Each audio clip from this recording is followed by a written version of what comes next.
Hello mga kabagang! So ayan, dito naman tayo sa park kasi tapos na tayong kumain.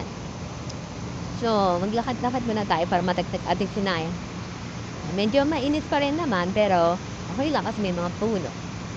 Siyempre susulitin ko ang aking pagtambay dito sa aking paboritong parke.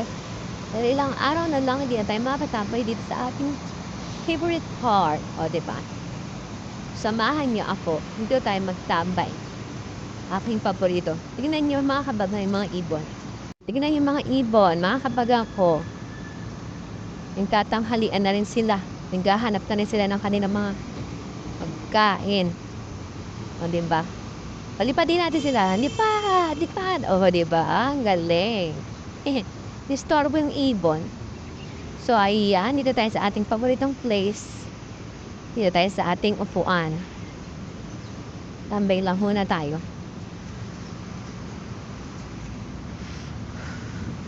Mahaba-haba pa kasi yung oras ng ating break time. Kaya, pwede pa tayo magtambay muna dito.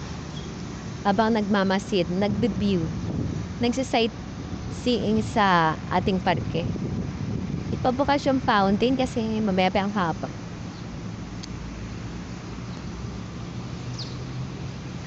So, yun ang ating view. Tingnan nyo naman, oh.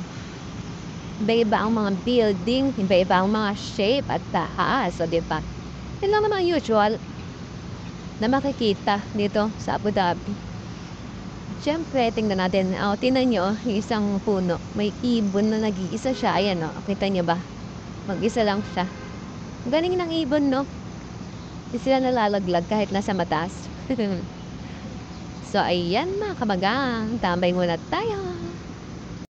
So, ayan. Pose muna inyong lola. O, diba?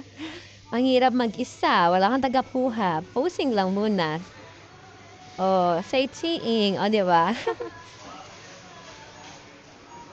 Doggy, oh. Doggy! Hi! Ang cute. Ay, ang bilis yan tumakbo. Hindi ka mahabol. Doggy! Hinahanap mo dyan.